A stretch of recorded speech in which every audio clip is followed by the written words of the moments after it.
So I've been into art or interested in art since I was young. I moved here from Los Angeles when I was 11 years old. And back then, Nashville wasn't as cool as it was.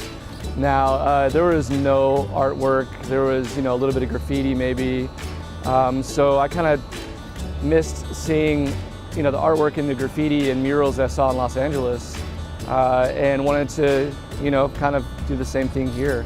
So I started, I've been drawing, and I've been doing graffiti since high school, since I was probably like 14. That a lot of people don't know that I grew up painting graffiti. They thought a lot of people just think I'm this mural artist. So I mean, I have like a very strong background in outdoor public art. Growing up painting graffiti, I always wanted to legitimize it or be able to fund it. It's very expensive. Artwork is very expensive, and buying paint and then going out and painting illegally, it was expensive. So being able to trying to figure out how to legitimize what I did as an art form was always, it was a goal that was there, and figuring that out, just happened in the past handful of years. I tend to do a lot of color, a lot of geometric gradient type work, but I also love the contrast of black and white work as well, but primarily do a lot of color. Yeah, color is, it's nice to bring a lot of color to a wall. Before this wall right here, it was like yellow khaki with some kind of crappy tags and stuff. Just whatever graffiti on it. So taking this from like a khaki yellow wall and then, filling it up with all this. The coffee shop here has like a little bit cooler of a view. And it brought, a lot of life to the area. So, bringing in color where there is no color tends to do something to an area, to a neighborhood. It brings people to interact. Tons of people take photos in front of this one in particular. And yeah, I think it livens up an area. The street art movement or graffiti movement started here in like the mid to late 90s. And there was like a prevalent graffiti, like strictly graffiti. There weren't like murals being done or commissioned back then. So it was just, we were vandals, I guess. We were, painting trains and painting walls, and Nashville was a totally different place back then. But we had like this outlet, we wanted to paint and we wanted to do this type of art form.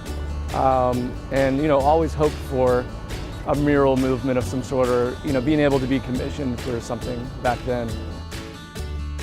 My name is Chris Barber, and I own and operate Barber Woodworking and BW Gallery, and I know Nathan. I think I met Nathan from Joel Barnett, who used to work here.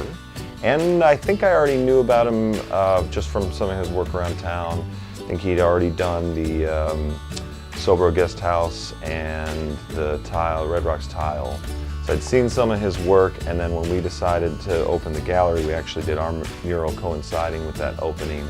And I already knew I wanted to use him for that. So I met him, I think 2016, a few months prior before we did the mural.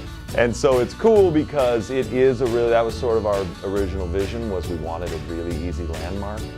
And that has happened over and over, is that, when we talk about the gallery, we talk about the shop, I'll ask them, the mural on Nolensville? Oh yeah, I know that mural. So it's a really easy identifier for people, and I don't think I've heard anything negative about it. Everybody loves it. We catch people taking selfies out here all the time, and yeah, everybody loves it.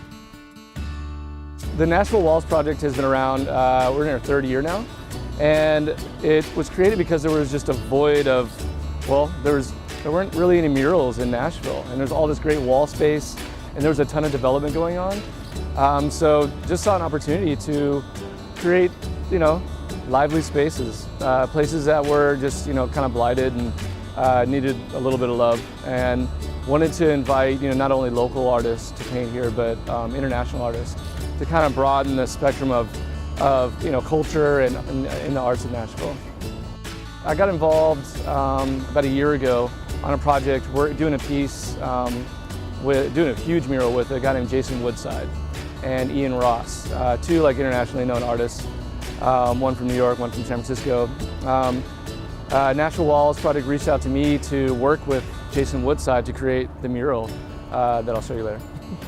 While painting, murals around town, like this one right here. While I was painting this, I mean, countless people, hundreds of people came by, had their comments of, how much they love what they're doing to the wall, that it's livening up the area. It brought people to interact. So yeah, countless people came by. I mean, pretty much all the murals I've painted around town, there's been, lots of people with nothing but positive comments and thanking us for, taking an ugly wall and turning it into something different.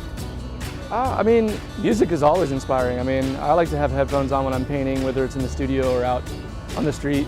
I mean, it's all the arts, right?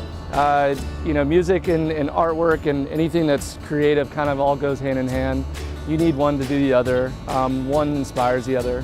Music inspires just about everything that I do in some way or another. I mean, I kind of visualize a lot of music as color and shapes, kind of like waveforms. That's super nerdy. So, Nashville is Music City. It is known for music in general. It's been known for country music since, forever ago. Now it's known for every kind of music imaginable. People are moving here from all over the world to produce music, make music, be around this music scene. And I think, what comes with that, a lot of people moving from everywhere, it kind of begets, things like mural, festivals and artwork and kind of bringing certain parts of town to life. Like I said, when I was growing up in California and had to move here when I was young, I didn't see anything that I saw in LA. There weren't any cool murals or cool graffiti, and I just kind of had to make it. So when Chris Barber contacted me about doing this mural, he was like, man, I love your geometric gradient work, but how can we turn it into the Fibonacci sequence golden ratio? And I was like, what? And he was like, it's based on this mathematical equation and blah, blah, and he explained it. I was like, man, that sounds good to me, I'm down.